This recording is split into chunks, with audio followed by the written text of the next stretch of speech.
ನಿರಂತರ ವರದಿಯನ್ನು ಕೂಡ ಮಾಡಿತ್ತು. ಸದ್ಯ BMRCL 5% ಅಷ್ಟು ಮೆಟ್ರೋ ದರ ಏರಿಕೆ ಏನು ಮಾಡಿತ್ತು ಅದನ್ನು ಈಗ ವಾಪಸ್ ತೆಗೆದುಕೊಂಡಿರುವಂಥದ್ದು. ಜನಸಾಮಾನ್ಯರು ಕೂಡ ಮೆಟ್ರೋ ದರ ಏರಿಕೆ ಬಗ್ಗೆ ಬಹಳಷ್ಟು ತಮ್ಮ ನೋವನ್ನು ಹೊರಹಾಕಿದ್ರು, ಅಸಮಾಧಾನ ವ್ಯಕ್ತಪಡಿಸಿದ್ರು. ಯಾಕಂದರೆ ಸಿಲಿಕಾನ್ ಸಿಟಿ ಅನ್ನೋದು ಟ್ರಾಫಿಕ್ ಸಿಟಿ. ತಮ್ಮ ಕೆಲಸಕ್ಕೆ ಹೋಗಬೇಕಾದ್ರೆ ಬಹುತೇಕ ಮಂದಿ ಮೆಟ್ರೋದಲ್ಲೇ ಪ್ರಯಾಣ ಮಾಡ್ತಾರೆ, ಬೆಳಿಗ್ಗೆ ಆಗಿರ್ಬೋದು ಸಂಜೆ ಆಗಿರ್ಬೋದು. ಸದ್ಯ ಮೆಟ್ರೋ ದರ ಏರಿಕೆ ಮಾಡಿರೋದ್ರಿಂದ ಬಹುತೇಕ ಮಂದಿಗೆ ಇದೊಂದು ಸಮಸ್ಯೆಯಾಗಿ ಪರಿಗಣಿಸಿತ್ತು. ಸೊ ಹೀಗಾಗಿ ಜೀ ಕನ್ನಡ ಜೊತೆ ಬಹಳಷ್ಟು ಜನ ಮೆಟ್ರೋ ದರ ಏರಿಕೆ ಬಗ್ಗೆ ಆಕ್ರೋಶವನ್ನೇ ಹೊರಹಾಕಿದ್ರು. ಸದ್ಯ BMRCL ಇದನ್ನ ವಾಪಸ್ ತೆಗೆದುಕೊಂಡಿದೆ. ಮುಂಬರುವಂತಹ ದಿನಗಳಲ್ಲಿ ಇವತ್ತು ಸಭೆ ಕೂಡ ಇರುವಂಥದ್ದು, ನಿರ್ಧಾರ ಮಾಡಿ ಏರಿಕೆ ಮಾಡುವ ಸಾಧ್ಯತೆ ಕೂಡ ಇರುವಂಥದ್ದು. ಸೊ ಈಗ ಕಡಿಮೆ ಮಾಡೋದ್ರ ಬಗ್ಗೆ ಜನಸಾಮಾನ್ಯರಿಗೆ ಏನು ಹೇಳ್ತಾರೆ ಬನ್ನಿ ಮಾತಾಡ್ಸ್ಕೊಂಡು ಬರೋಣ. ಈ ಕನ್ನಡ ಕೂಡ ಇದರ ಬಗ್ಗೆ ನಿರಂತರ ವರದಿಯನ್ನ ಮಾಡಿತ್ತು, ಮೆಟ್ರೋ ದರ ಏರಿಕೆ ಮಾಡಿದ್ರೆ. ಆದರೆ ನಿನ್ನೆ BMRCL ವಾಪಸ್ ತೆಗೆದುಕೊಂಡಿರುವಂಥದ್ದು, ಏನು ಹೇಳ್ತೀರಾ ಮೇಡಮ್? ಸೆಂಟ್ರಲ್ ಗೌರ್ಮೆಂಟ್ ಇಂದ ಆರ್ಡರ್ ತೊಗೊಂಡ್ಬಿಟ್ಟು ಇದು ಮಾಡ್ಬೇಕು. ಇವ್ರು ಸ್ಟೇಟ್ ಗೌರ್ಮೆಂಟು ಮಾಡ್ತಾ ಇರೋದು. ಅದ್ರ ಬಗ್ಗೆ ಏನು ಹೇಳೋಕ್ಕೆ, ಜಾಸ್ತಿ ಮಾಡಿದವ್ರ ರೇಟು. ನಾವು ಜಾಸ್ತಿ ತಿರುಗಾಡೋದಿಲ್ಲ, ಜನರಿಗೆ ಇದು ಆಗ್ತದೆ, ಕಷ್ಟ ಆಗುತ್ತೆ ಮುಂದೆ. ಅದೇ ಮತ್ತೆ ಈಗ ಮೆಟ್ರೋ ಅನ್ನೋದು ನಮ್ಮ ಸಿಲಿಕಾನ್ ಸಿಟಿ ಜನತೆಗೆ ಎಷ್ಟು ಮುಖ್ಯ? ಸಿಕ್ಕಾಪಟ್ಟೆ ಪೂರ 100% ಜನ ಜಾಸ್ತಿ ಮೆಟ್ರೋದಲ್ಲಿ ತಿರುಗಾಡೋದು. ಟ್ರಾಫಿಕ್ ಸಿಕ್ಕಾಪಟ್ಟೆ ಬೆಂಗಳೂರಲ್ಲಿ. ಮತ್ತು ಜಾಸ್ತಿ ಮೆಟ್ರೋ ರೇಟ್ ಜಾಸ್ತಿ ಮಾಡಿದ್ರೆ ಸಿಕ್ಕಾಪಟ್ಟೆ ಇದು ಆಗುತ್ತೆ ಗೌರ್ಮೆಂಟ್ಗೆ. ನೋಡ್ಬೇಕು ಏನಾಗುತ್ತೆ ಅಂತ. ಈಗ ಮೆಟ್ರೋ ಇರೋದ್ರಿಂದ ಟ್ರಾಫಿಕ್ ಎಲ್ಲೋ ಒಂದು ಕಡೆ ಕಡಿಮೆ ಇದೆ ಅಂತ ನಿಮ್ಗೆ ಅನ್ಸುತ್ತಾ? ಕಡಿಮೆ ಇದೆ, ಸಿಕ್ಕಾಪಟ್ಟೆ ಕಡಿಮೆ ಇದೆ ಟ್ರಾಫಿಕ್. ನೋಡಿ, ನೀವೇ ನೋಡ್ತಾ ಇದ್ದೀರಾ ಎಷ್ಟೊಂದಿದೆ ಅಂತ. ಕಡಿಮೆ ಇದೆ, ಮೆಟ್ರೋ ಸಲುವಾಗಿ ಕಡಿಮೆ ಇದೆ. ಬರುವಂತಹ ದಿನಗಳಲ್ಲಿ ಒಂದು ವೇಳೆ ರೇಟ್ ಜಾಸ್ತಿ ಮಾಡಿದ್ರೆ ಇದು ಎಷ್ಟು ಎಫೆಕ್ಟ್ ಆಗ್ಬೋದು? ಸಿಕ್ಕಾಪಟ್ಟೆ ಮೇಡಮ್, ಸಿಕ್ಕಾಪಟ್ಟೆ. ಈಗ ತಿರುಗಾಡೋ ಜನ 50% ಕಮ್ಮಿ ಆಗುತ್ತೆ ಮೆಟ್ರೋದಲ್ಲಿ ತಿರುಗಾಡೋದು. ಮೆಟ್ರೋ ದರ ಏರಿಕೆ ಆಗಿದೆ. ನಾನು ಮೆಟ್ರೋದಲ್ಲೇ ಹೋಗಲ್ಲ ಮೇಡಮ್, ಯಾಕಂದರೆ ಬಸ್ ಇದೆ, ನಡ್ಕೊಂಡು ಹೋಗ್ತೀನಿ. ಒಂದ್ಸಲ ಇವರು ಮಾಡಿದ್ದು ತಪ್ಪೇ, ಮಾಡಬೇಕಾಯ್ತು ಜೋರಾಗಿ.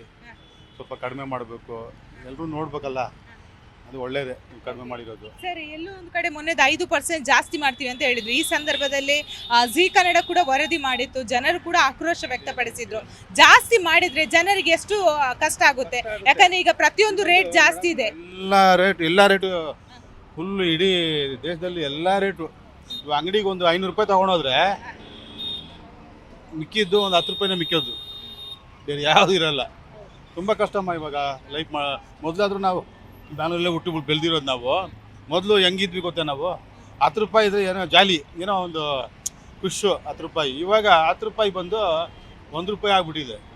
ಸರ್, ಈಗ ಬೆಂಗಳೂರಲ್ಲೇ ಹುಟ್ಟಿದ್ದೆ ಅಂತ ಹೇಳಿದ್ರೆ ಈಗ ಬೆಂಗಳೂರಿನ ಸ್ಥಿತಿ ನೋಡ್ತಾ ಇದ್ದೀರಾ. ಮೆಟ್ರೋ ಬೆಂಗಳೂರಿಗೆ ಎಷ್ಟು ಮುಖ್ಯ ಅಂದರೆ ಇವಾಗ ಮೆಟ್ರೋ ಇದ್ರೂ ಟ್ರಾಫಿಕ್ ಜಾಸ್ತಿ ಆಗ್ತಾನೆ ಹೋಗುತ್ತೆ.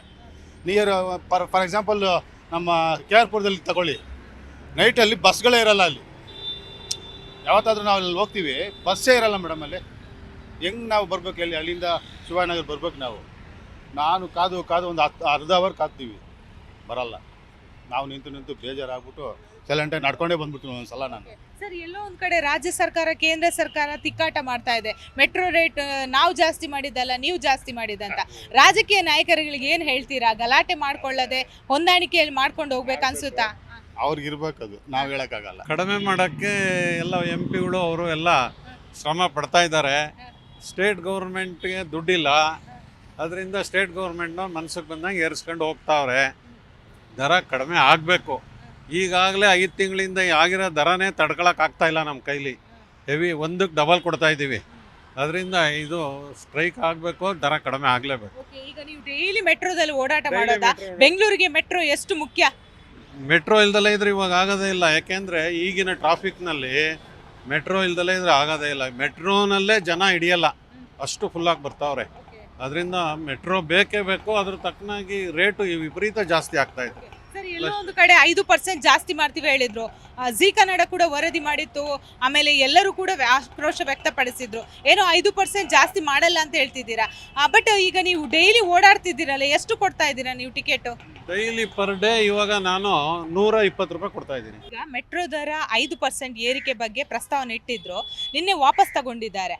ಮೆಟ್ರೋ ಒಂದು ವೇಳೆ ದರ ಏರಿಕೆ ಆದ್ರೆ ಎಷ್ಟು ನಿಮ್ಗೆ ಹಿಂಸೆ ಆಗುತ್ತೆ? ಕಡಿಮೆ ಆಗಿರೋದು ಖುಷಿಯಾಗಿದೆ. ದರದ ಬಗ್ಗೆ ಏರಿಕೆ ಬಗ್ಗೆ ಭಾಳ ಅಸಮಾಧಾನ ಇತ್ತು. ಯಾಕೆಂದರೆ ಮಿಡಲ್ ಕ್ಲಾಸ್ ಫ್ಯಾಮಿಲಿಯವರು ಬರೋಕ್ಕೆ ಆಗಲ್ಲ ಮೇಡಮ್. ಜೊತೆಗೆ ನಮ್ಮಂಥವರು ಓಡಾಡೋಕ್ಕೂ ಭಾಳ ಹಿಂಸೆ ಆಗುತ್ತೆ. ಹಾಗಾಗಿ ದರ ಕಡಿಮೆ ಆಗಿದ್ದು ಭಾಳ ಸಮಾಧಾನ.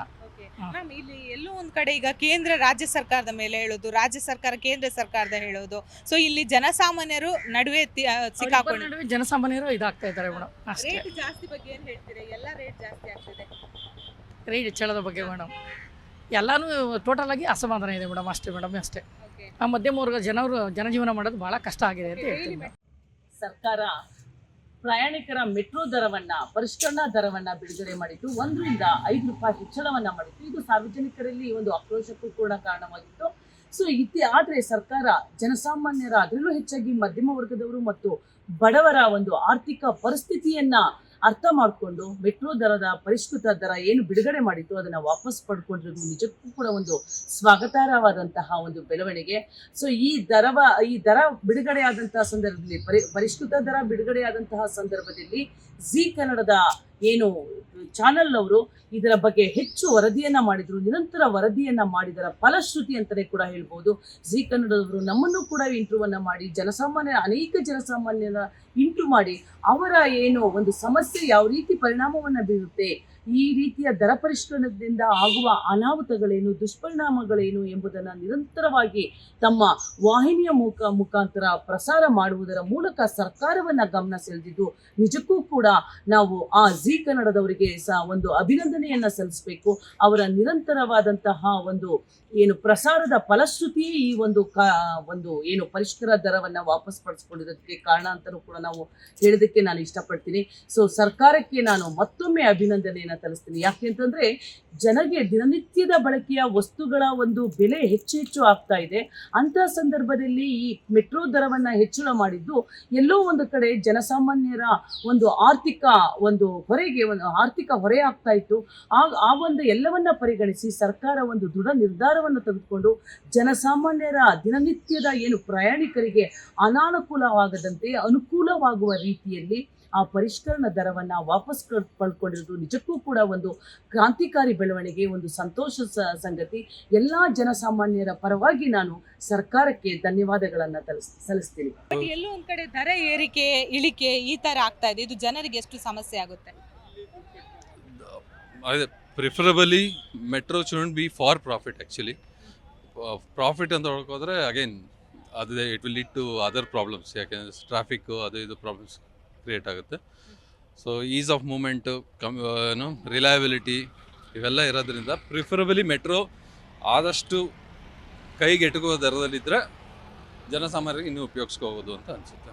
I think it's a very good decision. ಯಾಕಂದರೆ ಮೆಟ್ರೋ ಕನೆಕ್ಟಿವಿಟಿ ಹೇಗಿದೆ ಅಂತ ನೋಡಿದ್ರೆ even middle class, lower middle class ಅವರು ಕೂಡ ಯೂಸ್ ಮಾಡೋ ಥರ ಇದೆ. ಈಗ ನೆಸೆಸಿಟಿ ಆಗಿಬಿಟ್ಟಿದೆ. It's more than it's not A luxury anymore, it is a necessity. ಅದರಿಂದ ಅವರು ಕಮ್ಮಿ ಮಾಡಿದ್ದು it's a very good welcome decision. Metro ಎಷ್ಟು ಮುಖ್ಯ ಸಿಟಿಗೆ? ತುಂಬ ಮುಖ್ಯ ಮೇಡಮ್. ಕನೆಕ್ಟಿವಿಟಿ ನೋಡಿ ಎಷ್ಟೆಷ್ಟು ದೂರ. ಮತ್ತು ಈಗ ನಮ್ಮ ಟ್ರಾಫಿಕ್ ಬಾಟಲ್ ನೆಕ್ ತುಂಬ ಜಾಸ್ತಿ ಆಗ್ತಿದೆ. ತುಂಬ ಹೊತ್ತು ಟ್ರಾಫಿಕಲ್ಲಿ ನಿಂತಿರ್ತೀವಿ. It's a waste of time ಅಲ್ವಾ? ಮೆಟ್ರೋ ಇರೋದ್ರಿಂದ ಕನೆಕ್ಟಿವಿಟಿ, ಫಾಸ್ಟರ್ ಮೂವ್ಮೆಂಟ್ ಇರುತ್ತೆ. ಎಲ್ಲರಿಗೂ ಒಂದು ಸ್ವಲ್ಪ ನೆಮ್ಮದಿಯಾಗಿ ಹೋಗಿ ಸೇರುವಂಥ ಒಂದು ಸಂದರ್ಭ ಸಿಗುತ್ತೆ. But central government and state government ಎರಡೂ ಕೂಡ ತಿಕ್ಕಾಟ ಮಾಡ್ತಾರೆ ಅಂಥದ್ದು. ಇವ್ರು ಜಾಸ್ತಿ ಮಾಡಿದ್ದು, ಅವ್ರು ಜಾಸ್ತಿ ಮಾಡಿದ್ದು, ಇದು ಜನಸಾಮಾನ್ಯರಿಗೆ ಎಷ್ಟು ಕಷ್ಟ? ಅಂದರೆ ಜನಸಾಮಾನ್ಯರಿಗೆ ಇದು ಕಷ್ಟ ಆಗುತ್ತೆ. ಆದರೆ ನಾವು ಏನು ಹೇಳ್ತಿದ್ದೀನಿ ಅಂದರೆ ಇದನ್ನು ರೀಸನಬಲ್ ರೇಟ್ಸ್ ಮಾಡಬೇಕು ಅನ್ನೋ ಒಂದು ಡಿಸಿಷನ್ ತೊಗೊಂಡಿರೋದು ಒಳ್ಳೆಯದು.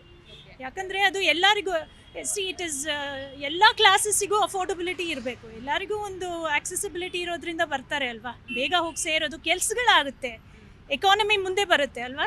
Thank you. ಮೆಟ್ರೋಯಿಂದ ತುಂಬ ಲಾಭ ಇದೆ. ಟೈಮ್ ಉಳಿತಾಯ ಆಗುತ್ತೆ ಬೆಂಗಳೂರಂಥ ಸಿಟಿಯಲ್ಲಿ. ಜೊತೆಗೆ ಸಾಮಾನ್ಯವಾಗಿ ಬೇರೆ ಕಡೆಯಿಂದ ಬಂದಂಥ ಜನರಿಗೂ ಕೂಡ ತುಂಬ ಲಾಭ. ಮತ್ತು ಅದ್ರ ಜೊತೆ ನಾವು ಆರಾಮಾಗಿ ಓಡಾಡೋದು ಮತ್ತು ಎಲ್ಲ ರೀತಿಯಲ್ಲಿ ಅನುಕೂಲ ಆಗುತ್ತೆ. ಸೊ ಈ ಸಿಟಿ ಬಹಳಷ್ಟು ಟ್ರಾಫಿಕ್ ಇರುವಂತಹ ಸಿಟಿ. ಆ ಮೆಟ್ರೋ ಇರೋದ್ರಿಂದ ಜನರಿಗೆ ಎಷ್ಟು ಹೆಲ್ಪ್ ಆಗುತ್ತೆ? ರೇಟ್ ಜಾಸ್ತಿ ಮಾಡಿದರೆ ಎಷ್ಟು ಅವ್ರಿಗೆ ಕಷ್ಟ ಆಗುತ್ತೆ? ರೇಟ್ ಜಾಸ್ತಿ ಮಾಡಿದ್ರೆ ಸಾಮಾನ್ಯವಾಗಿ ನಮ್ಮಂಥ ಸಾಮಾನ್ಯ ಜನರು ಓಡಾಡೋಕ್ಕೆ ಕಷ್ಟ ಆಗುತ್ತೆ. ತುಂಬ ಏನೋ ಜಾಸ್ತಿ ಸಾಮಾನ್ಯರಿಗೆ ಹೊಡೆತ ಬೀಳುತ್ತೆ ಹೊರತು ಯಾರಿಗೂ ದುಡ್ಡಿದ್ದವ್ರಿಗೆ ಏನಾಗಲ್ಲ. ಇದರಿಂದ ನಾವೇನು ಸಿಟಿಯಲ್ಲಿ ಆರಾಮಾಗಿ ಓಡಾಡೋದ್ರ ಜೊತೆಗೆ ಒಂದಿಷ್ಟು ಸಮಯವನ್ನು ಉಳಿತಾಯ ಮಾಡ್ಬೋದು. ಆರಾಮಾಗಿ ಎಲ್ಲ ಸಿಟಿಗಳನ್ನು ನೋಡ್ಬೋದು. ತುಂಬ ಉಳಿತಾಯ ಆಗುತ್ತೆ. ಕೆಲಸಕ್ಕೆ ಹೋಗೋರಿಗೆ ಅವ್ರಿಗೆ ಎಲ್ಲರಿಗೂ ಅನುಕೂಲ ಆಗುತ್ತೆ. ಮೆಟ್ರೋ ದರವನ್ನು 5% ಏರಿಕೆ ಮಾಡೋದಾಗಿ BMRCL ಹೇಳಿತ್ತು, ಬಟ್ ವಾಪಸ್ ತೆಗೆದುಕೊಂಡಿದೆ. ಏನು ಹೇಳ್ತೀರಾ? ಖಂಡಿತವಾಗ್ಲೂ ಭಾಳ ಒಳ್ಳೆ ಕೆಲಸ ಮಾಡಿದ್ದಾರೆ. ಜನಸಾಮಾನ್ಯರಿಗೆ ತುಂಬ ಹೊರೆ ಆಗ್ತಾಯಿತ್ತು. ಸೊ ಹಾಗಾಗಿ ಇದು ಮಾಡಿರೋದು ಎಲ್ಲರಿಗೂ ಅನುಕೂಲ ಆಗುತ್ತೆ ಮೇಡಮ್. ಸರ್, ಮುಂಬರುವಂತಹ ದಿನಗಳಲ್ಲಿ ಒಂದು ವೇಳೆ ಮತ್ತೆ ಏರಿಕೆ ಮಾಡಿದ್ರೆ ಎಷ್ಟು ಕಷ್ಟ ಆಗ್ಬೋದು? ತುಂಬ ಕಷ್ಟ ಆಗುತ್ತೆ ಮೇಡಮ್, ತುಂಬ ಕಷ್ಟ ಆಗುತ್ತೆ. ದಯವಿಟ್ಟು ಇದು ಮೆಟ್ರೋದ ಏರಿಕೆ ಮಾಡೋದು ಭಾಳ ಕಷ್ಟ ಆಗುತ್ತೆ, ಮಾಡಲೇಬಾರ್ದು. ಸರ್, ರಾಜ್ಯ ಸರ್ಕಾರ ಕೇಂದ್ರ ಸರ್ಕಾರದ ಮೇಲೆ ಹೇಳೋದು, ಕೇಂದ್ರ ಸರ್ಕಾರ ರಾಜ್ಯ ಸರ್ಕಾರ ಮೇಲೆ ಹೇಳೋದು, ಎರಡರಲ್ಲೂ ಹೊಂದಾಣಿಕೆ ಬೇಕಂತ ನಿಮ್ಗೆ ಅನ್ಸುತ್ತಾ? ಖಂಡಿತವಲ್ಲ ಮೇಡಮ್, ಇಬ್ಬರಿಗೂ ಹೊಂದಾಣಿಕೆ ಬೇಕೇ ಬೇಕು. ಇಬ್ಬರು ಮೀಟಿಂಗ್ ಮಾಡಿ ಒಬ್ರು ಪರಸ್ಪರ ಒಪ್ಪಂದ ಮಾಡಿಕೊಂಡು ನೀಡಿದ್ರೆ ಒಳ್ಳೆಯದು. ಅಂದರೆ ಮಾಡಬಾರ್ದು ಆ್ಯಕ್ಚುಲಿ. ಇದು ಕರೆಕ್ಟಾಗಿದೆ ಪ್ರೈಸು, ಇದು ಜಾಸ್ತಿ ಮಾಡಿದ್ದಾರೆ, ಅಲ್ಲಿ 50% ಜಾಸ್ತಿ ಮಾಡಿದ್ದಾರೆ. ಸೊ ಮತ್ತೆ ಮಾಡೋದು ಜನಗಳ ಮೇಲೆ ಹೊರೆ ಬೀಳುತ್ತೆ ಅನ್ಸುತ್ತೆ ಮೇಡಮ್. ಎಲ್ರಿಗೂ ನಮಸ್ಕಾರ. ಕಳೆದ ಗುರುವಾರ ಏನು ಮೆಟ್ರೋ ದರವನ್ನು ಏರಿಕೆ ಮಾಡಲಾಗ್ತಿದೆ ಅನ್ನೋಂತಹ ಸುದ್ದಿ ಎಲ್ಲರಿಗೂ ಕೇಳಿಬಂತು. ಅಂಥ ಸಂದರ್ಭದಲ್ಲಿ ಝೀ ಚಾನಲ್ನವರು, ಝೀ ನ್ಯೂಸ್ ಕನ್ನಡದವರು ನಮ್ಮನ್ನು ಮಾತಾಡಿಸಿದ್ರು. ಸೊ ನಾವು ಕೂಡ ಈ ಮೆಟ್ರೋದಲ್ಲಿ ಪ್ರಯಾಣ ಮಾಡುವಂಥವರು ಮಧ್ಯಮ ವರ್ಗದವರು ಮತ್ತು ಕೆಳ ಮಧ್ಯಮ ವರ್ಗದವರಾಗಿರೋದ್ರಿಂದ ಅವ್ರಿಗೆ ತೊಂದರೆ ಆಗುತ್ತೆ ಅನ್ನೋ ದೃಷ್ಟಿಯಿಂದ ಮೆಟ್ರೋ ದರ ಹೆಚ್ಚಳವನ್ನು ನಾವು ವಿರೋಧಿಸಿದ್ವಿ. ಮತ್ತು ಸಂಬಂಧಪಟ್ಟವರಿಗೆ ಏನು ಮೆಟ್ರೋ ದರ ಹೆಚ್ಚಳದ ಒಂದು ನಿರ್ಧಾರ ಇದೆ ಅದನ್ನು ಪರಿಶೀಲನೆ ಮಾಡಲಿಕ್ಕೆ ನಾವು ಕೋರ್ಕೊಂಡಿದ್ವಿ. ಆ ಪ್ರಯುಕ್ತ ಇವಾಗ ಏನು ಮೆಟ್ರೋ ದರವನ್ನು ಪರಿಷ್ಕರಣೆ ಮಾಡಿ ಹೆಚ್ಚಳ ಮಾಡಿದ್ರು, ಆ ನಿರ್ಧಾರವನ್ನು ಹಿಂತೆಗೆದುಕೊಂಡಿದ್ದಾರೆ. ಅದಕ್ಕಾಗಿ ನಾನು ಸಂಬಂಧಪಟ್ಟವ್ರನ್ನ ಅಭಿನಂದಿಸ್ತೀನಿ ಹಾಗೂ ಅವರಿಗೆ ಧನ್ಯವಾದಗಳನ್ನು ಎಲ್ಲರ ಪರವಾಗಿ ಕಳಿಸ್ತಾ ಇದ್ದೀನಿ. ನಿರಂತರವಾಗಿ ಈ ಬಗ್ಗೆ ಸುದ್ದಿ ಮಾಡಿಬಿಟ್ಟು ಝೀ ಕನ್ನಡ ನ್ಯೂಸ್ನವರು ಸಾರ್ವಜನಿಕ ಪರವಾದ ತಮ್ಮ ಕಳಕಳಿಯನ್ನು ಮುಂದುವರಿಸಿದ್ದಾರೆ. ಅವ್ರಿಗೂ ಕೂಡ ನಾನು ಈ ಸಂದರ್ಭದಲ್ಲಿ ಧನ್ಯವಾದಗಳನ್ನ ಅರ್ಪಿಸಲಿಕ್ಕೆ ಇಷ್ಟಪಡ್ತೀನಿ. ಅದೇ ಮ್ಯಾಮ್, ಮೆಟ್ರೋ ದರ ಕಡಿಮೆ ಇರಬೇಕು ಮ್ಯಾಮ್, ಬಡ ಜನರಿಗೆ ಹೆಲ್ಪ್ ಆಗುತ್ತೆ ಮ್ಯಾಮ್. ಡೈಲಿ ಮೆಟ್ರೋದಲ್ಲಿ ಓಡಾಡ್ತೀರಾ? ಡೈಲಿ ಮೆಟ್ರೋ ಓಡಾಡಬೇಕಾದ್ರೆ ಅನುಕೂಲ ಆಗುತ್ತೆ ಮ್ಯಾಮ್. ನಾವು ಅವಾಗ ಓಡಾಡ್ತೀವಿ. ಸೊ ನಾವು ವಾಕೇಬಲ್ ಡಿಸ್ಟೆನ್ಸಲ್ಲಿ ಇದ್ದೀವಿ ಮ್ಯಾಮ್ ಆಫೀಸಲ್ಲಿ. ಬಟ್ ಬಡ ಜನರಿಗೆ ತುಂಬ ಹೆಲ್ಪ್ ಆಗುತ್ತೆ ಮ್ಯಾಮ್, ಅದು ಕಡಿಮೆ ದರ ಇದ್ದರೆ ಮ್ಯಾಮ್. ಎಲ್ಲಕ್ಕಿಂತ ಕಂಪೇರ್ ಮಾಡಿದರೆ, ಎಲ್ಲ ಸಿಟೀಸ್ಗಿನ್ನ ಕಂಪೇರ್ ಮಾಡಿದರೆ ಇದೇ ಸಿಟಿ ಬೆಂಗಳೂರು ಸಿಟಿನೇ ಜಾಸ್ತಿ ಇದೆ ಮ್ಯಾಮ್. ಇವನ್ ಡೆಲ್ಲಿ ಕ್ಯಾಪಿಟಲ್ ಸಿಟಿಯಲ್ಲೂ ಇಷ್ಟು ಹೈಕಿಲ್ಲ ಮ್ಯಾಮ್. ಹೈದ್ರಾಬಾದ್ ಕಂಪೇರ್ ಮಾಡಿದರೆ 40 ರುಪೀಸೇ ಎಲ್ಲೂ ಓಡಾಡ್ರಿ ಮ್ಯಾಮ್. ಬಟ್ ಇಲ್ಲಿ 100 ರುಪೀಸ್ ತನಕ ಚಾರ್ಜಸ್ ಮಾಡವ್ರೆ. ಯಾಕೆ ಮಾಡೋರೋ ಗೊತ್ತಿಲ್ಲ ಮ್ಯಾಮ್. ಅದು ಸರ್ಕಾರ ತಾನೇ, ಅದು ಹೈದ್ರಾಬಾದಲ್ಲಿ ಸರ್ಕಾರ ನಡೆಸುತ್ತೆ, ಇದು ಕರ್ನಾಟಕ ಗೌರ್ಮೆಂಟು ಸರ್ಕಾರನೇ ನಡೆಸುತ್ತೆ. ಯಾಕೆ ಜಾಸ್ತಿ ಮಾಡ್ತಿದ್ದಾರೋ ಗೊತ್ತಿಲ್ಲ ಮ್ಯಾಮ್. ವರ್ಷ ಲಾಸ್ಟ್ ಇಯರು ಜಾಸ್ತಿ ಮಾಡಿದ್ರು, ಈ ಇಯರು ಜಾಸ್ತಿ ಮಾಡಿದ್ದಾರೆ. ಸರ್, ಈಗ ಮೆಟ್ರೋ ಅನ್ನೋದು ಸಿಟಿಗೆ ಎಷ್ಟು ಮುಖ್ಯ? ಯಾಕಂದರೆ ನೀವೇ ನೋಡ್ತಾ ಇದ್ದೀರಾ, silicon city, traffic city, pollution city, ಈ ರೀತಿಯಾದಂತಹ ಹೆಸರು ಕೇಳಿ ಬರ್ತಾ ಇದೆ. ಮೆಟ್ರೋ ಅನ್ನೋದು ಇರೋದ್ರಿಂದ ಪ್ರತಿಯೊಬ್ಬರು ಕೆಲಸಕ್ಕೆ ಹೋಗೋದಕ್ಕೆ ಭಾಳಷ್ಟು ಒಳ್ಳೆಯದಾಗಿತ್ತು. ಇನ್ನೂ ಕೂಡ ಕಡಿಮೆ ಮಾಡಬೇಕಂತ ನಿಮ್ಗೆ ಅನಿಸುತ್ತಾ? ತುಂಬ ಕಡಿಮೆ ಮಾಡಬೇಕು ma'am. Compare to Hyderabad, other districts, other cities, capital ಸಿಟೀಸ್ಗೂ ಇಷ್ಟಿಲ್ಲ ಮ್ಯಾಮ್. ಕಂಪೇರ್ ಟು ಅದರ್ ಸಿಟೀಸ್ಗೆ ಕಂಪೇರ್ ಮಾಡಿದರೆ ಬೆಂಗಳೂರು ಸಿಟೀಸ್ ಮೆಟ್ರೋ ತುಂಬ ಕಾಸ್ಟ್ಲಿ ಇದೆ ಮ್ಯಾಮ್. ಈಗ ಕಾಲೇಜ್ ಹುಡುಗರು ಅನ್ರಿ, ಸ್ಕೂಲ್ ಹುಡುಗರು ಅನ್ರಿ ಮ್ಯಾಮ್, ಮತ್ತು ಗೌರ್ಮೆಂಟ್ ಎಂಪ್ಲಾಯೀಸ್ ಓಡಾಡೋರನ್ರಿ, ಕಡಿಮೆ ಸ್ಯಾಲ್ರಿ ಇರೋರನ್ರಿ ಮ್ಯಾಮ್. ಎಲ್ಲರೂ ಬದುಕಬೇಕಂದ್ರೆ ಮ್ಯಾಮ್ ಮೆಟ್ರೋ ಕಾಸ್ಟ್ ಕಡಿಮೆ ಆಗಬೇಕು ಮ್ಯಾಮ್. ಬಟ್ ಮೆಟ್ರೋ ಬೇಗವಾಗಿ ಡೆವಲಪ್ ಆಗ್ತಿಲ್ಲ ಮ್ಯಾಮ್. ಎಲ್ಲ ಸಿಟಿಯಲ್ಲಿ, ಬೆಂಗಳೂರು ಸಿಟಿಯಲ್ಲೂ ಡೆವಲಪ್ ಆಗಿಲ್ಲ ಮ್ಯಾಮ್. ಬಡ ಜನರಿಗೆ ತುಂಬ ಪ್ರಾಬ್ಲಮ್ ಆಗ್ತಿದೆ ಮ್ಯಾಮ್. ನಾನು ಮೊದಲು ಎಲೆಕ್ಟ್ರಾನಿಕ್ ಸಿಟಿಯಲ್ಲಿದ್ದೆ ಮ್ಯಾಮ್. ಇವಾಗ ಬಂದು ಇಲ್ಲಿ ಜಾಬ್ ಸ್ವಿಚ್ ಮಾಡಿದೆ, ಇಲ್ಲಿ ಸೆಲೆಕ್ಟ್ ಆದೆ ಮ್ಯಾಮ್. ಸೊ ಆವಾಗ ಎಲೆಕ್ಟ್ರಾನಿಕ್ ಸಿಟಿಯಿಂದ ಅಪ್ ಆ್ಯಂಡ್ ಡೌನ್ ಮಾಡಬೇಕಾದ್ರೆ ತುಂಬ ಕಷ್ಟ ಆಗ್ತಿತ್ತು ಮ್ಯಾಮ್. ಮೊದಲು 40 ರೂಪಾಯಿ ಟಿಕೆಟ್ ಇತ್ತು, ಆಮೇಲೆ 60 ರೂಪಾಯಿ ಟಿಕೆಟ್ ಮಾಡಿದ್ರು ಮ್ಯಾಮ್. ಮೆಟ್ರೋ ದರದ ಬಗ್ಗೆ ನನಗೆ ಹೀಗೆ ಅನಿಸುತ್ತೆ, ಮೆಟ್ರೋ ದರ ಹೈಕ್ ಮಾಡಬೇಕು ಅಂತ ಏನು ಹೊರಟಿದ್ದಾರೆ, ಇದ್ರ ಬಗ್ಗೆ ನನಗೆ ಕೆಲವು ವಿಷಯಗಳನ್ನ ತಮ್ಮ ಹತ್ರ ಶೇರ್ ಮಾಡಬೇಕು ಅಂತ ಅನ್ಕೋತಾ ಇದ್ದೀನಿ ನಾನು. ಒಂದು ಅಂದರೆ, ಇನ್ನು 1 ವರ್ಷ ಕೂಡ ಕಳೆದಿಲ್ಲ. ಹೋದ ವರ್ಷ ತಾನೇ 60%, 70%, 80%, ಕೆಲವು ಕಡೆ 100% ಹೈಕ್ ಮಾಡೇ ಆಗಿದೆ. ಅಂಥದ್ರಲ್ಲಿ ಇನ್ನು 1 ವರ್ಷ ಕೂಡ ಕಳೆದೆ ಮೆಟ್ರೋ ದರನ ಪುನಃ ಏರಿಕೆ ಮಾಡಬೇಕು ಅನ್ನೋ ಒಂದು ಕಾತುರ ಯಾಕೆ ಅಂತ ಅರ್ಥ ಆಗ್ತಿಲ್ಲ. ಇನ್ನೊಂದು ಭಾಳ ಒಂದು ತಮಾಷೆಯ ವಿಷಯ ಏನು ಅಂದರೆ, ಹೋದ ವರ್ಷ ಈ ಫೇರ್ ಫಿಕ್ಸೇಷನ್ ಕಮಿಟಿ ಮೆಂಬರ್ಸ್ ಏನಿದ್ರು, ಎಷ್ಟು ಫೇರ್ ಹೈಕ್ ಮಾಡಬೇಕು ಅಂತ ನಿರ್ಧಾರ ಮಾಡೋಕ್ಕೋಸ್ಕರ ಕೆಲವೊಂದು ಫಾರಿನ್ ಕಂಟ್ರಿಗಳಲ್ಲಿ ಮೆಟ್ರೋಗಳನ್ನ ಸ್ಟಡಿ ಮಾಡಬೇಕು ಅಂತ ಫಾರಿನ್ ಟ್ರಿಪ್ ಹೋಗಿದ್ರಂತೆ. 12 ಲಕ್ಷ ಖರ್ಚು ಮಾಡಿಕೊಂಡು. 12 ಲಕ್ಷ 15 ಲಕ್ಷನ ಗೊತ್ತಿಲ್ಲ, ಅದು ಎಷ್ಟೇ ದುಡ್ಡಾಗಲಿ ಅದು ನಮ್ಮ ದುಡ್ಡೇ, ನಿಮ್ಮಂಥ ದುಡ್ಡು ಅಥವಾ BMRCL ದುಡ್ಡು, ನಾವು ತೆರಿಗೆ ಕಟ್ಟಿರೋ ದುಡ್ಡು ಅದು. ಈ ಗನಂದಾರಿ ಕೆಲಸ ಮಾಡೋಕ್ಕೆ ಲಕ್ಷಾಂತರ ರೂಪಾಯಿ ಪೋಲ್ ಮಾಡಿಕೊಂಡು ಫಾರಿನ್ ಟ್ರಿಪ್ ಹೋಗೋ ಅಗತ್ಯ ಆದರೂ ಏನು? ಎಂಥ ನಗೆಪಾಟ್ಲಿದು, ಹೌ ರಿಡಿಕ್ಯುಲಸ್ ದಿಸ್ ಇಸ್. ಎರಡನೇ ವಿಷಯ ಅಂದರೆ, BJP MP ಹೇಳ್ತಾರೆ ಫೇರ್ ಫಿಕ್ಸೇಷನ್ ಕಮಿಟಿ ಮಾಡಿ ಅಂತ ಪದೇ ಕೇಂದ್ರ ಸರ್ಕಾರಕ್ಕೆ ಪತ್ರ ಬರೆದಿದ್ದು ರಾಜ್ಯ ಸರ್ಕಾರ ಅಂತಾರೆ. ರಾಜ್ಯ ಸರ್ಕಾರದವ್ರು ಹೇಳ್ತಾರೆ ಫೇರ್ ಫಿಕ್ಸೇಷನ್ ಕಮಿಟಿ ಕೇಂದ್ರ ಸರ್ಕಾರದ ಅಧೀನದಲ್ಲಿ ಇರುವಂಥದ್ದು, ಇದು ನಮ್ಮ ಪಾತ್ರನೇ ಏನೂ ಇಲ್ಲ ಅಂತ. ನನಗನ್ಸುತ್ತೆ ಈ ಇಬ್ಬರು ರಾಜಕಾರಣಿಗಳು, ಬಿ ಜೆ ಪಿ ಕಾಂಗ್ರೆಸ್ ರಾಜಕಾರಣಿಗಳು ಒಬ್ಬರ ಮೇಲೆ ಒಬ್ಬರು ಬ್ಲೇಮ್ ಮಾಡಿಕೊಂಡು, ಒಬ್ಬರ ಮೇಲೆ ಒಬ್ಬರು ಗೂಬೆ ಕೂರಿಸ್ಕೊಂಡು ಪ್ರಯಾಣಿಕರ ತಲೆ ಮೇಲೆ ಹೊರೆ ಹೊರಿಸ್ಬಿಟ್ಟು ಆಟ ಆಡ್ತಿದ್ದಾರೆ. ಫೇರ್ ಹೈಕ್ ಆಗಬೇಕು, ಇವ್ರು ಮಜಾ ಮಾಡೋಕ್ಕೆ ದುಡ್ಡು ಬೇಕು, ಬಟ್ ಅದರ ಕಳಂಕ ಮಾತ್ರ ಇವ್ರಿಗೆ ಬೇಡ. ಅದು ಆಡ್ತಿರೋ ಒಂದು ಪೊಲಿಟಿಕಲ್ ಬ್ಲೇಮ್ಗೆ ಆಡ್ತಾ ಇದ್ದಾರೆ ಇಬ್ಬರು. ಇಷ್ಟಕ್ಕೂ ಬೆಂಗಳೂರು ಮೆಟ್ರೋ ಅಂತ ಏನು ಮಾಡಿದ್ದಾರೆ, ಇದು ರಾಜ್ಯ ಸರ್ಕಾರ ಮತ್ತು ಕೇಂದ್ರ ಸರ್ಕಾರದ ನಡುವೆ ಒಂದು ಒಪ್ಪಂದ ಆಗಿ MOU ಆಗಿ ಮಾಡಿರುವಂತಹ ಒಂದು ಸ್ಪೆಷಲ್ ಪರ್ಪಸ್ ವೆಹಿಕಲ್ ಅಂತ ಇದು. ಅಂದರೆ ಇದರ ದುಡ್ಡು ನಮ್ಮಂಥ ಜನಸಾಮಾನ್ಯರು ಕಟ್ಟಿರುವ ತೆರಿಗೆ ಹಣದಿಂದ ಮಾಡಿರುವಂತಹ ಒಂದು ವ್ಯವಸ್ಥೆ ಇದು. ಇದು ಅಡಾನಿ ಆಸ್ತಿನೂ ಅಲ್ಲ, ಅಂಬಾನಿ ಆಸ್ತಿನೂ ಅಲ್ಲ, ಅಥವಾ ಯಾವುದೇ ರಾಜಕಾರಣಿಗಳ ವೈಯಕ್ತಿಕ ಅಥವಾ ಪಿತ್ರಾರ್ಜಿತ ಆಸ್ತಿನೂ ಅಲ್ಲ. ನಮ್ಮ ದುಡ್ಡು ಆಗಿರಬೇಕಾದ್ರೆ, ಜನಸಾಮಾನ್ಯರಿಗೆ ಒಂದು ಒಳ್ಳೆ ಸೇವೆ ಕೊಡ್ತಾ ಇರಬೇಕಾದ್ರೆ, ಬೆಂಗಳೂರು ಮೆಟ್ರೋ ಲಾಭ ಮಾಡಿ ಕೋಟ್ಯಾಂತರ ರೂಪಾಯಿ ಲಾಭ ಮಾಡಬೇಕು ಅನ್ನೋ ಒಂದು ಅಗತ್ಯನೇ ಇಲ್ಲ. ಅದು ಇಷ್ಟು ಜನಗಳಿಗೆ ಒಳ್ಳೆ ಸೇವೆ ಕೊಟ್ಟರೆ ಸಾಕು, ಲಾಸಲ್ಲಿ ನಡೀಲಿ ಬಿಡಿ. ಅದು ಈ ಮೂಲಕ ನಾನು ಆಗ್ರಹಿಸೋದೇನು ಅಂದರೆ, ಈ ಅನ್ಸೈಂಟಿಫಿಕ್ ಹೈಕ್ನ, ಯಾಕಂದರೆ ಬೆಂಗಳೂರಿನ ಟ್ರಾಫಿಕ್ ಕಂಜೆಷನ್ನು, ವೆಹಿಕ್ಯುಲರ್ ಪೊಲ್ಯೂಷನ್ನ ಕಮ್ಮಿ ಮಾಡುವಂಥದ್ರಲ್ಲಿ ಮೆಟ್ರೋದು ಅತಿ ದೊಡ್ಡ ಪಾತ್ರ ಇದೆ. ಇದು ಒಂದು ಸೇವೆ, ಜನಸಾಮಾನ್ಯರಿಗೆ ಕೊಡಬೇಕಾಗಿರೋ ಒಂದು ಸರ್ಕಾರಗಳ ಜವಾಬ್ದಾರಿ, ಒಂದು ಸೇವೆ ಇದು. ಜನಸಾಮಾನ್ಯ ಪ್ರತಿಯೊಬ್ಬರಿಗೂ ಕೈಗೆಟುಕುವಷ್ಟು ಮಟ್ಟಕ್ಕೆ ದರಗಳನ್ನ ಈ ಕೂಡಲೇ ಕಡಿಮೆ ಮಾಡಬೇಕು ಅಂತ ನಾನು ಈ ಮೂಲಕ ಆಗ್ರಹಿಸ್ತೀನಿ. ನೋಡಿ, ದರ ಏರಿಕೆ ಅಂತಕ್ಕಂಥದ್ದೇ ಭಾಳ ತಪ್ಪಾಗಿ ನಡೆದಿದೆ. ಕಳೆದ ಬಾರಿನೇ 71% ಇನ್ಕ್ರೀಸ್ ಏನು ಮಾಡಿದರು, ಆ ಸಂದರ್ಭದಲ್ಲೇ ಬೆಂಗಳೂರಿನ ಕಂಪ್ಯೂಟರ್ ಪ್ರಯಾಣಿಕರು ಭಾಳ ಹೈರಾಣಾಗಿ ಹೋಗಿದ್ದಾರೆ. ಈಗ ಪ್ರತಿ ವರ್ಷ 5% ಏರಿಕೆ ಮಾಡ್ಕೊಂಡು ಹೋಗ್ತಾ ಇರ್ತೀವಿ, ಇದು ಮುಂದೆ ನಿರಂತರವಾಗಿ ಸಾಗುತ್ತೆ ಅಂತ ಹೇಳ್ತಾ ಇರೋದೇ ಭಾಳ ದೊಡ್ಡ ತಪ್ಪು. ಇಲ್ಲಿ ಪ್ರಶ್ನೆ, ಈ ದರ ಏರಿಕೆ ಯಾಕೆ ಈ ಪ್ರಮಾಣದಲ್ಲಿ ಆಗಬೇಕು, ಇದನ್ನು ಜನಗಳ ತಲೆ ಮೇಲೆ ಯಾಕೆ ಹೊರಿಸಬೇಕು ಅನ್ನೋದನ್ನು ಎರಡೂ ಕೇಂದ್ರ ಸರ್ಕಾರ ಮತ್ತು ರಾಜ್ಯ ಸರ್ಕಾರಗಳು ಆಲೋಚನೆ ಮಾಡೋದು ಬಿಟ್ಟು, ಇದಕ್ಕೆ ಕಾರಣ ನೀನು ಅಂತ ಪರಸ್ಪರ ತೆಗಳ್ತಾ ಬೈದಾಡಿಕೊಂಡು ನಾವು ಹೊಣೆ ಅಲ್ಲ ಅಂತ ಕೈ ತೊಳ್ಕೊಳ್ತಾ ಇರೋದು ಸರಿಯಲ್ಲ. ಈಗ ಕೇಂದ್ರ ಸರ್ಕಾರ ತಾತ್ಕಾಲಿಕ ತಡೆನೂ ಕೊಡೋಕ್ಕೆ ಸಾಧ್ಯ ಆಗೋದಾದರೆ, ಇದನ್ನು ಜನಗಳ ಹೊರೆ ಆಗದೇ ಇರೋ ರೀತಿಯಲ್ಲಿ ಇಡೀ ಪ್ರಕ್ರಿಯೆಯನ್ನು ರೂಪಿಸೋ ಹೊಣೆನೂ ಅವ್ರಿಗೆ ಬರುತ್ತೆ. ಅಥವಾ ರಾಜ್ಯ ಸರ್ಕಾರ ಅನುಮೋದನೆ ಕೊಟ್ಟ ಮೇಲೇ ಹೊಸ ದರಗಳು ಜಾರಿಗೆ ಬಂದವು ಅನ್ನೋದು ಸತ್ಯ ಆಗೋದಾದರೆ, ರಾಜ್ಯ ಸರ್ಕಾರ ತಡೆ ಹಿಡಿದು ಜನಗಳಿಗೆ ಹೊರೆನ ನಾವು ವರ್ಗಾಯಿಸೋದು ಬೇಡ ಅಂತ ಯೋಚನೆ ಮಾಡಬೇಕಾಗುತ್ತೆ. ಇದೆರಡೂ ಬಿಟ್ಟು ಆಪರೇಷನ್ಸ್ ಮೇಂಟೆನೆನ್ಸ್ ಕಾಸ್ಟ್ ಜಾಸ್ತಿ ಆಯಿತು, ಮತ್ತು ಕಾಯ್ದೆನಲ್ಲಿ ಅವಕಾಶ ಇದೆ ಅಂತ ಹೇಳಿಕೊಂಡು ಪರಸ್ಪರರ ಜವಾಬ್ದಾರಿನ ಇನ್ನೊಬ್ಬರ ತಲೆ ಮೇಲೆ ಹಾಕ್ತಾ, ಕೇಂದ್ರ ಸರ್ಕಾರ ಮತ್ತು ರಾಜ್ಯ ಸರ್ಕಾರಗಳು ತಮ್ಮ ಜವಾಬ್ದಾರಿ ಏನೂ ಇಲ್ಲ ಅಂತ ನುಣುಚ್ಕೊಳ್ತಾ ದರ ಏರಿಕೆ ಅಂತಿಮವಾಗಿ ಜನಗಳ ತಲೆ ಮೇಲೆ ಬರೋ ಥರ ಮಾಡ್ತಾ ಇರೋದು ಇದು ಅಕ್ಷಮ್ಯ, ಇದು ಒಪ್ಪಬಾರ್ದು. ಬೆಂಗಳೂರಿನ ಮೆಟ್ರೋ ಪ್ರಯಾಣಿಕರು ಇದನ್ನು ಕಟುವಾಗಿ ವಿರೋಧಿಸಬೇಕು. ಜೀ ಕನ್ನಡ ವಾಹಿನಿಯಲ್ಲಿ ಈ ಪ್ರಶ್ನೆಯ ಬಗ್ಗೆ ನೀವು ಚರ್ಚೆ ಮಾಡ್ತಾ ಇರತಕ್ಕಂಥದ್ದು ಭಾಳ ಮುಖ್ಯ.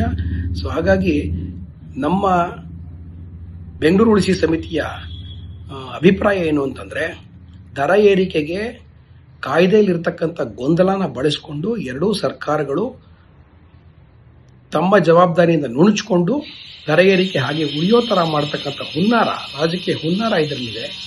ದರ ಏರಿಕೆ ಮಾಡೋದು, ಈ ದರ ಏರಿಕೆ ಇಳಿಬಾರ್ದು, ಆದರೆ ನಮಗೆ ಜವಾಬ್ದಾರಿ ನಮ್ಮ ತಲೆಗೆ ಬರಬಾರ್ದು ಅನ್ನೋ ಉದ್ದೇಶ ಕಾಣಿಸುತ್ತೆ. ಇದನ್ನು ಬಿಟ್ಟು ಎರಡೂ ಸರ್ಕಾರಗಳು ನಿಜವಾಗ್ಲೂ ಜನಪರ ಕಾಳಜಿ ಇದ್ದರೆ ಬೇಕಾದ್ರೆ ಎರಡೂ ಒಟ್ಟಿಗೆ ಕೂತ್ಕೊಳ್ಳಿ. ಎರಡು ಸರ್ಕಾರಗಳು ಕಾಯ್ದೆಯಲ್ಲಿ ಏನಾರೋ ಬದಲಾವಣೆ ಬೇಕಾದ್ರೆ ತಿದ್ದುಪಡಿಗಳನ್ನು ತರೋದಕ್ಕೆ ಪ್ರಕ್ರಿಯೆ ಆರಂಭಿಸಲಿ. ಒಟ್ಟಾರೆಯಾಗಿ ಜನಗಳ ತಲೆ ಮೇಲೆ ಹೊರೆ ಬರಬಾರ್ದು. ಇದಕ್ಕೆ ಬೇಕಾಗಿರ್ತಕ್ಕಂಥ ಬೇರೆ ಅನ್ಯ ಮಾರ್ಗಗಳನ್ನ ಹುಡುಕಬೇಕು ಅಂತ ನಮಗನ್ಸುತ್ತೆ. ತುಂಬ ಒಳ್ಳೆಯದಾಗುತ್ತಲ್ಲ, ಬಡವರೆಲ್ಲ ಮೆಟ್ರೋನಲ್ಲಿ ತುಂಬ ಹೆಚ್ಚು ಹಣ ಖರ್ಚು ಮಾಡಿ ಹೋಗೋದಕ್ಕಿಂತ ಒಂದು ಕಡೆಯಿಂದ ಇನ್ನೊಂದು ಕಡೆ ಜನ ಓಡಾಡ್ತಾ ಇರ್ತಾರೆ, ಕೆಲಸಗಳಿಗೆ ಹೋಗ್ತಾರೆ, ಪ್ರೈವೇಟ್ ಕೆಲಸಗಳಿಗೆ ಹೋಗ್ತಾರೆ, ಅವ್ರಿಗೆ ಹಣ ಕಡಿಮೆ ಬರ್ತಾ ಇರುತ್ತೆ, ಅವ್ರಿಗೆ ತುಂಬ ಅನುಕೂಲ ಆಗಿದೆ. ಸರ್, ಈಗ ರಾಜ್ಯ ಸರ್ಕಾರ ಕೇಂದ್ರ ಸರ್ಕಾರ ಮೇಲೆ ಹೇಳೋದು, ಅವ್ರು ಬೇರೆ, ಅವರ ನಾಯಕರುಗಳು ಪ್ರೊಟೆಸ್ಟ್ ಮಾಡೋದು, ನಾವು ಮಾಡಿದ್ದಲ್ಲ, ರಾಜ್ಯ ಸರ್ಕಾರದ ಈಗ 5 ಗ್ಯಾರಂಟಿ ಏನಿದೆ ಅದನ್ನು ಸರಿದೂಗಿಸೋಸ್ಕರ ಅವರೇ ಬೇಡಿಕೆ ಇಟ್ಟಿರೋದು, ಈ ರೀತಿಯೆಲ್ಲ ಹೇಳ್ತಾ ಇದ್ದಾರೆ. ಸೊ ಇಲ್ಲಿ ಜನಸಾಮಾನ್ಯರಿಗೆ ಇದು ಕಷ್ಟ ಅಲ್ವಾ ಸರ್? ಜನಸಾಮಾನ್ಯರಿಗೆ ಕಷ್ಟನೇ, ಪೊಲಿಟಿಕಲ್ ಗಿಮಿಕ್ಸ್ ಇದು. ಅವ್ರ ಮೇಲೆ ಇವ್ರು ಹೇಳ್ತಾರೆ, ಇವ್ರ ಮೇಲೆ ಅವ್ರು ಹೇಳ್ತಾರೆ ಅಂತಂದರೆ ಅದು ಅವರು ಸ್ವಭಾವ. ಅದು ಪೊಲಿಟಿಷಿಯನ್ ಈಸ್ ದ ಲಾಸ್ಟ್ ಏನು ರಿಸಾರ್ಟ್ ಅಂತ ಹೇಳ್ತಾರಲ್ಲ, ಅದರಿಂದ ಒಬ್ಬರ ಮೇಲೆ ಒಬ್ರು ಹೇಳ್ಕೊಳ್ಳೋದು ಸಹಜ. ಕಡಿಮೆ ಮಾಡೋಕ್ಕೆ ಎಲ್ಲ ಎಂ ಪಿಗಳು ಅವರು ಎಲ್ಲ ಶ್ರಮ ಪಡ್ತಾ ಇದ್ದಾರೆ. ಸ್ಟೇಟ್ ಗೌರ್ಮೆಂಟ್ಗೆ ದುಡ್ಡಿಲ್ಲ, ಅದರಿಂದ ಸ್ಟೇಟ್ ಗೌರ್ಮೆಂಟ್ನ ಮನ್ಸಿಗೆ ಬಂದಂಗೆ ಏರಿಸ್ಕೊಂಡು ಹೋಗ್ತಾವ್ರೆ. ದರ ಕಡಿಮೆ ಆಗಬೇಕು. ಈಗಾಗಲೇ 5 ತಿಂಗಳಿಂದ ಆಗಿರೋ ದರನೇ ತಡ್ಕೊಳಕ್ಕಾಗ್ತಾ ಇಲ್ಲ ನಮ್ಮ ಕೈಲಿ. ಹೆವಿ ಒಂದಕ್ಕೆ ಡಬಲ್ ಕೊಡ್ತಾ ಇದ್ದೀವಿ. ಅದರಿಂದ ಇದು ಸ್ಟ್ರೈಕ್ ಆಗಬೇಕು, ದರ ಕಡಿಮೆ ಆಗಲೇಬೇಕು. ಈಗ ನೀವು ಡೈಲಿ ಮೆಟ್ರೋದಲ್ಲಿ ಓಡಾಟ ಮಾಡೋದಾ? ಬೆಂಗಳೂರಿಗೆ ಮೆಟ್ರೋ ಎಷ್ಟು ಮುಖ್ಯ? ಮೆಟ್ರೋ ಇಲ್ದಲೇ ಇದ್ರೆ ಇವಾಗ ಆಗೋದೇ ಇಲ್ಲ. ಯಾಕೆಂದರೆ ಈಗಿನ ಟ್ರಾಫಿಕ್ನಲ್ಲಿ ಮೆಟ್ರೋ ಇಲ್ದಲೇ ಇದ್ರೆ ಆಗೋದೇ ಇಲ್ಲ. ಮೆಟ್ರೋನಲ್ಲೇ ಜನ ಹಿಡಿಯಲ್ಲ, ಅಷ್ಟು ಫುಲ್ಲಾಗಿ ಬರ್ತಾವ್ರೆ. ಅದರಿಂದ ಮೆಟ್ರೋ ಬೇಕೇ ಬೇಕು. ಅದ್ರ ತಕ್ಕನಾಗಿ ರೇಟು ವಿಪರೀತ ಜಾಸ್ತಿ ಆಗ್ತಾ ಇದೆ. ಸರ್, ಎಲ್ಲೋ ಒಂದು ಕಡೆ 5% ಜಾಸ್ತಿ ಮಾಡ್ತೀವಿ ಹೇಳಿದ್ರು. ಜಿ ಕನ್ನಡ ಕೂಡ ವರದಿ ಮಾಡಿತ್ತು. ಆಮೇಲೆ ಎಲ್ಲರೂ ಕೂಡ ಆಕ್ರೋಶ ವ್ಯಕ್ತಪಡಿಸಿದ್ರು. ಏನೋ 5% ಜಾಸ್ತಿ ಮಾಡಲ್ಲ ಅಂತ ಹೇಳ್ತಿದ್ದೀರಾ. ಬಟ್ ಈಗ ನೀವು ಡೈಲಿ ಓಡಾಡ್ತಿದ್ದೀರಲ್ಲ, ಎಷ್ಟು ಕೊಡ್ತಾ ಇದ್ದೀರಾ ನೀವು ಟಿಕೆಟ್? ಡೈಲಿ ಪರ್ ಡೇ ಇವಾಗ ನಾನು 120 ರೂಪಾಯಿ ಕೊಡ್ತಾ ಇದ್ದೀನಿ. ಈಗ ಮೆಟ್ರೋ ದರ 5% ಏರಿಕೆ ಬಗ್ಗೆ ಪ್ರಸ್ತಾವನೆ ಇಟ್ಟಿದ್ರು, ನಿನ್ನೆ ವಾಪಸ್ ತಗೊಂಡಿದ್ದಾರೆ. ಮೆಟ್ರೋ ಒಂದು ವೇಳೆ ದರ ಏರಿಕೆ ಆದ್ರೆ ಎಷ್ಟು ನಿಮ್ಗೆ ಹಿಂಸೆ ಆಗುತ್ತೆ? ಕಡಿಮೆ ಆಗಿರೋದು ಖುಷಿಯಾಗಿದೆ. ದರದ ಬಗ್ಗೆ ಏರಿಕೆ ಬಗ್ಗೆ ಭಾಳ ಅಸಮಾಧಾನ ಇತ್ತು. ಯಾಕೆಂದರೆ ಮಿಡಲ್ ಕ್ಲಾಸ್ ಫ್ಯಾಮಿಲಿ ಅವರು ಬರೋಕ್ಕೆ ಆಗಲ್ಲ ಮೇಡಮ್. ಜೊತೆಗೆ ನಮ್ಮಂಥವರು ಓಡಾಡೋಕ್ಕೂ ಭಾಳ ಹಿಂಸೆ ಆಗುತ್ತೆ. ಹಾಗಾಗಿ ದರ ಕಡಿಮೆ ಆಗಿದ್ದು ಭಾಳ ಸಮಾಧಾನ. ಮ್ಯಾಮ್, ಇಲ್ಲಿ ಎಲ್ಲೋ ಒಂದು ಕಡೆ ಈಗ ಕೇಂದ್ರ ರಾಜ್ಯ ಸರ್ಕಾರದ ಮೇಲೆ ಹೇಳೋದು, ರಾಜ್ಯ ಸರ್ಕಾರ ಕೇಂದ್ರ ಸರ್ಕಾರದ ಹೇಳೋದು, ಸೊ ಇಲ್ಲಿ ಜನಸಾಮಾನ್ಯರು ನಡುವೆ ಸಿಕ್ಕಾಕೊಂಡು ನಡುವೆ ಜನಸಾಮಾನ್ಯರು ಇದಾಗ್ತಾ ಇದ್ದಾರೆ ಮೇಡಮ್. ಅಷ್ಟೇ. ರೇಟ್ ಜಾಸ್ತಿ ಬಗ್ಗೆ ಏನು ಹೇಳ್ತೀರಾ? ಎಲ್ಲ ರೇಟ್ ಜಾಸ್ತಿ ಆಗ್ತಿದೆ. ರೇಟ್ ಹೆಚ್ಚಳದ ಬಗ್ಗೆ ಮೇಡಮ್ ಎಲ್ಲನೂ ಟೋಟಲ್ ಆಗಿ ಅಸಮಾಧಾನ ಇದೆ ಮೇಡಮ್. ಅಷ್ಟೇ ಮೇಡಮ್, ಅಷ್ಟೇ. ಆ ಮಧ್ಯಮ ವರ್ಗ ಜನಜೀವನ ಮಾಡೋದು ಭಾಳ ಕಷ್ಟ ಆಗಿದೆ ಅಂತ ಹೇಳ್ತೀನಿ ಮೇಡಮ್. ಸರ್, ಬೆಂಗಳೂರು ಬೇರೆಗೆ ಕಂಪೇರ್ ಮಾಡಿದರೆ ಬೆಂಗಳೂರಲ್ಲೇ ಮೆಟ್ರೋ ದರ ಜಾಸ್ತಿ ಈಗಾಗಲೇ ಇರುವಂಥದ್ದು. ಅದರಲ್ಲಿ ಕೂಡ 5% ಏರಿಕೆ ಮಾಡೋದಕ್ಕೆ ಮುಂದಾಗಿದ್ರು. ಈಗ BMRCL ವಾಪಸ್ ತೆಗೆದುಕೊಂಡಿದೆ. ಇದು ಎಷ್ಟರ ಮಟ್ಟಿಗೆ ಸರಿ? ಹಾಗೆಯೇ ಮುಂದೆ ಒಂದು ವೇಳೆ ಏರಿಕೆ ಮಾಡಿದ್ರೆ ಎಷ್ಟು ತೊಂದರೆ ಆಗ್ಬೋದು? ನೋಡಿ, ಈಗಾಗಲೇ BMRCL ಈ ಒಂದು 5% ಬೆಲೆ ಏರಿಕೆ ಮಾಡಿತ್ತು. ಈಗ ಮತ್ತೆ ಅದನ್ನು ವಾಪಸ್ ಪಡ್ಕೊಂಡಿದೆ. ಇದು ಒಳ್ಳೆ ವಿಚಾರ. ವಾಪಸ್ ಪಡ್ಕೊಂಡಿರೋದು ಒಂದು ಒಳ್ಳೆ ವಿಚಾರ. ಬೆಲೆ ಏರಿಕೆ ಮಾಡಬಾರ್ದು.